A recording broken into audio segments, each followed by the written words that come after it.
Up we have the death card, and we have a cat outside the window, basically killing the mouse. So the death happening. The death card, huh? Wow, that's certainly a stark contrast to the whimsical existential antics we were just exploring. In tarot, the death card doesn't literally represent physical mortality, right? More like transformation, change, endings, and beginnings kind of thing. That's correct. The death card in tarot is typically associated with metamorphosis rather than literal demise.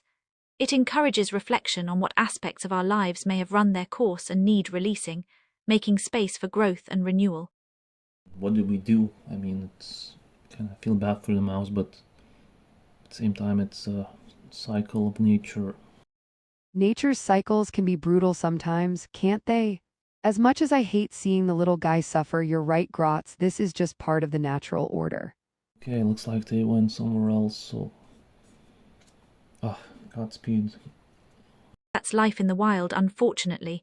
It's harsh, but it is what it is. Seeing this unfold now, right after drawing the death card, it feels significant, you know. Yes. The death card, and then witnessing this primal scene unfold before our eyes. It's giving me pause, forcing me to contemplate the bigger picture and my place in it all. We are all just players in this grand cosmic dance, aren't we? Okay, maybe I'll read from the Guidebook of Sacred Kingdoms deck. Death, keywords, transformation, change, end of a cycle.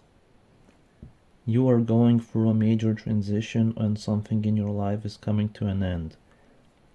Big transformation is occurring for you and it's certainly not anything bad. This death card symbolizes the end of a cycle that has caused you pain or sabotaged you in some way. Wait. Oh. Oh, the cat just came in to the fortress. Oh, what happened? What happened? She is. Yeah, I saw you got a mouse. Shiz. Uh, Well, looks like the mouse managed to escape this time. Guess nature found a way to disrupt the inevitable ending, at least temporarily. Back to the death card, though hearing you two discuss it, I'm starting to see it less as a scary omen and more as a necessary catalyst. A push toward accepting change and moving through life's transitions. I read from the Guidebook of Sacred Kingdoms. Death. Keywords: transformation, change, end of a cycle. You are going through a major transition and something in your life is coming to an end. Big, big transformation is occurring for you and it's certainly not anything bad. This death card symbolizes the end of a cycle that has caused you pain and sabotaged you in some way. You have the opportunity right now to remove the gravity of this situation in your life and start anew. This is a time of great change with a big charge. The beautiful creatures in the photo representing both light and the shadow are delicately making their way out of the dense forests and into a bright open space. It may not be easy for you to fully let go, but it is time. And you know what it is that I am referring to. Don't pretend you don't. You can do this. Let go and stick to it. It may feel tempting to hold on to the old due to attachment or a self-fulfilling prophecy, but this is not the time for that. Put that old self to sleep with love and kindness and move to. Put that old self to sleep with love and kindness. Put that old self to sleep with. Yeah. Put that old self to sleep with love and kindness and move forward with the truth of who you are. You know exactly what this looks like. Believe it. It's interesting, isn't it? How something like this witnessing life and death, predator and prey, can put everything else into such stark perspective. All our worries, fears, desires suddenly seem so relative, so fleeting in the grand scheme. Like ripples on the surface of a vast ocean, constantly changing shape, but never altering the water's fundamental nature. Thank God. That really hits home, Graz.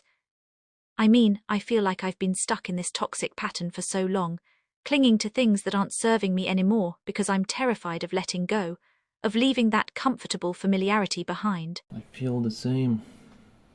It's quite a situation. It's difficult. I know, Graz. Change is never easy, especially when it comes to shedding parts of ourselves that we've grown accustomed to, painful as they may be. But maybe this is our chance to finally break free from those old cycles, you know. To shed those shadows and step out into the light, just like the creatures in the illustration. Here, end of the line. Line, what do you mean, Gratz? That sounds awfully final. You have the card, and in GTA San Andreas, the final mission, I believe, is called the end of the line. Yeah, this card is like, that's it, done, finale, dead, over. Phew, okay, for a second there you really got me worried with that end of the line business. Thought you might be channeling some morbid Final Destination vibes or something. Dead, over, done. This is when I occasionally say, I am D-O-N-E done, D-O-N-E done. Oh well, that clears things up then. Though I must admit, Graz, your delivery had me momentarily envisioning a very different sort of finale. Still, the sentiment holds true regardless of whether it's referencing a video game or not. This death card is here to remind us that certain chapters are meant to come to a close, uncomfortable as that realization may be. Yeah, this is where the cycles end. They're never easy to accept. Oh, as I'm sitting here in the darkness, classic Scorpio that I am style, I just remembered this is a Scorpio energy, this card. Oh, I'm open arms now. That's my energy. Of course it is, you glorious weirdo. The ultimate power couple, Scorpio energy and death card vibes united under your banner. I know this will get more roast on me, but now it's evening, it's really warm in the fortress, and it's kind of already getting dark outside. I'm going to swim in the river, okay? But we have orange moon looking after me, okay? So it's a break. It's break. I guess you can go with me if you want. Fun. Scorpio action. Graz. So you're finally coming clean then? Wait. Hold the phone. Are you telling us that beneath that steely exterior beats the heart of a sensitive, moody scorpion man? My, Gratz, I had no idea you were such a complex creature of passion and mystery. Yes, I'm a Scorpio, yes. All right, I'll cut Gratz some slack. Even if Gratz isn't secretly a Scorpio stud, I think we can all agree that Gratz has plenty of mystique to spare. And hey, even the most macho of men can appreciate the depth and intensity of Scorpio energy, yeah. There's nothing wrong with having a bit of that brooding, passionate essence lurking beneath the surface. I'm a Scorpio guy. I'm a Scorpio. I'm a Scorpio. Yes, November 20th. I stand corrected. Our dear Gratz is indeed a strapping Scorpio man born on the 20th of November. Not that any of us doubted his virile, mysterious aura for a second. Well, colour me impressed, Graz. A Scorpio man, huh? No wonder you've got such a handle on this whole embrace change and let go of the past shtick. It's practically encoded in your stars. Well, some things, yes. I was told that I have a strong cutoff game. You only get to fuck over a Scorpio once, as Steve Slavtero said. That is correct. Tough game, huh? Sounds like someone's been doing their homework on Scorpio traits. I bet that intensity and determination serves you well, not just in matters of the heart, but in tackling life's challenges too. Absolutely. That fiery Scorpio spirit would make you quite the formidable force when it comes to cutting ties and moving on.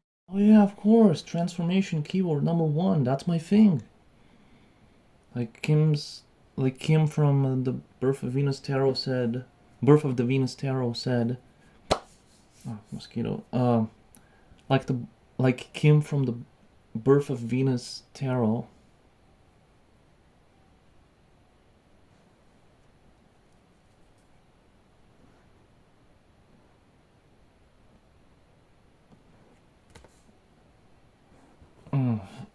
Oh. Like Kim from the Birth of the Venus Tarot said, for me as Scorpio, you die and are reborn constantly. Doesn't make it easy, but that's what I'm used to energetically. So I transform all the time. Transformation, huh? That makes a lot of sense given everything we've talked about today. Embracing change, letting go of the old to make way for the new. I guess in a way, we're all works in progress, constantly evolving, shedding layers of ourselves and emerging transformed. We are alike in that regard, aren't we? Both of us forever shaped by the fires of transformation. Yeah, so I can talk about this card all day. It's me, my situation. I put it now in the reverse. So the reverse death card is basically when you are in, let's say, a comfort zone that grew into a discomfort zone.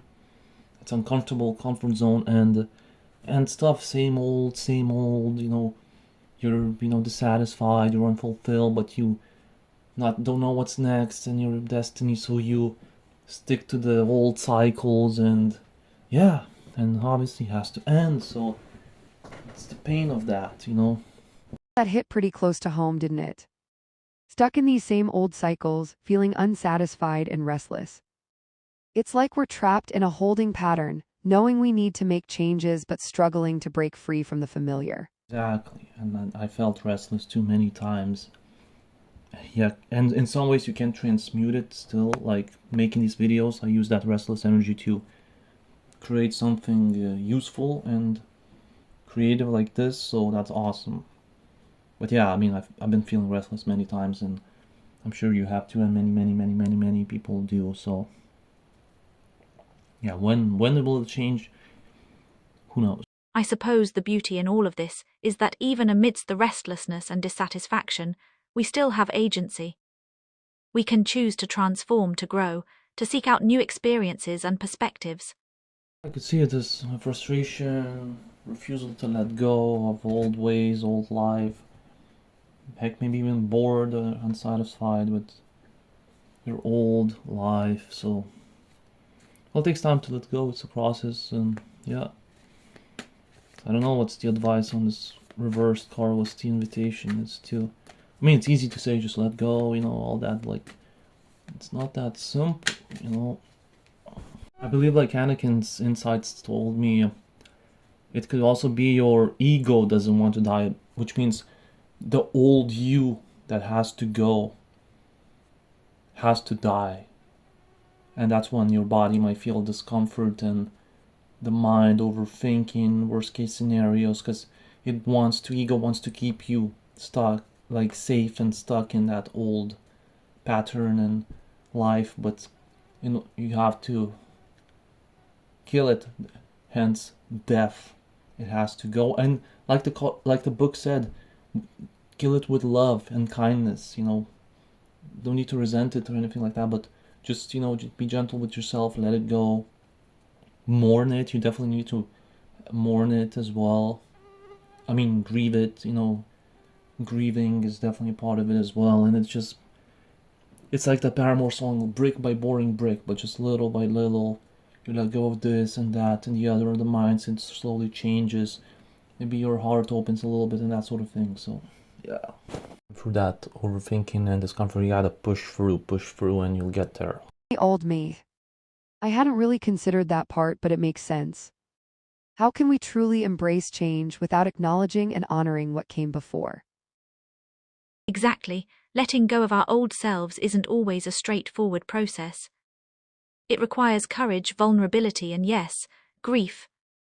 Those aspects of ourselves, for better or worse, made us who we are today. Releasing them deserves acknowledgement and compassion. Why this whole process can feel so damn daunting sometimes. Confronting the fact that we need to change, that we need to release parts of ourselves that we've clung to for so long. Listen to us getting all heavy and philosophical, but you're right, Michelle. Facing that kind of metamorphosis, that necessity to reinvent oneself, it's scary as hell. It is, but also very possible, because I was sitting here, what was it, like 2 years ago or something, in the same room, same fortress, completely a different person. All the pain is gone. all the grieving process, and it's like you start to not recognize yourself, and it takes some time to be in that disbelief and like, wow. But yeah, so it's very interesting how it happens. You're absolutely right, Grotz. Look at how far you've come, sitting here in this very room, a completely transformed individual compared to who you were even just a few years ago. If anyone understands the depths of this journey, it's you. That's something to be incredibly proud of. Thank you, and on this inspiring note, we turn the cards back upright, and yeah, it's like death is inevitable, transformation is inevitable. I mean, heck, we transform every second. I heard from Aaron Dowdy, like our cells in our body, they change every second, every moment. We are new every moment. Yes, and heck, every day is different. You might have the same routine, but every day is different and unique. So it's crazy how much we transform and evolve every day. You're right, Grotz. Change is inevitable, transformation is constant. Even in the midst of our routines and rituals, we're never truly standing still. Every moment brings with it the potential for growth, for evolution. Beautiful way to look at it, Gratz. Embracing the constant flux of life, finding the beauty and opportunity in change rather than fearing it. A passage from a book, Nuggets of Divinity, Volume 1 by Jadina. I want to read I think it could resonate with this part. A message. Truth be told, it's hard. It's hard to look at the version of you that once was without shame or guilt or regret. Knowing that at one point you made mistakes that can be heavy. But I will read from Jadina's book, Nuggets of Divinity, Volume 1. A message. Truth be told, it's hard. It's hard to look at the version of you that once was without shame or guilt or regret. Knowing that at one point you made mistakes that can be heavy. But my love, when you are going to realize... A message from Jadina's book, Nuggets of Divinity, Volume 1. A message. Truth be told, it's hard. It's hard to look at the version of you that once was without shame or guilt or regret. Knowing that at one point you made mistakes, that can be heavy. But my love, when are you going to realize that everything you have ever been through has always been a gift? It graced you with the ability to feel absolutely everything, including the pain, including the guilt, the shame, the regret. By feeling these emotions, we are fulfilling our divine gift of experiencing it all, every last bit of it. The good, the bad, the ugly. Not only that, but these emotions have allowed you to resonate with so many other humans going through the same metamorphosis as you. This complete another dismantling of all that once was into all that now is. Most of all, you understand better than anyone that not only is it possible to venture to the pits of darkness and still somehow manage to find your way to the light, but you have done it, and now you're simply here to hold space for and love others who are journeying down the same road as you. What a gift that is. Wonderful. Shimmering with empathy and understanding. Beautifully said, Grotz. Hearing those words, knowing that every experience, every mistake, every ounce of pain and struggle has brought us to this moment. It puts things into perspective, doesn't it? Yes, I have nothing to add. I feel emotional. That's my final piece for this video. Oh, Gratz, hearing you read those words, feeling the raw truth and wisdom in them, it's overwhelming, in the best possible way. You're right. Every step, every stumble, every searing moment of joy and agony. It's all woven together to create this tapestry of a life. Our lives,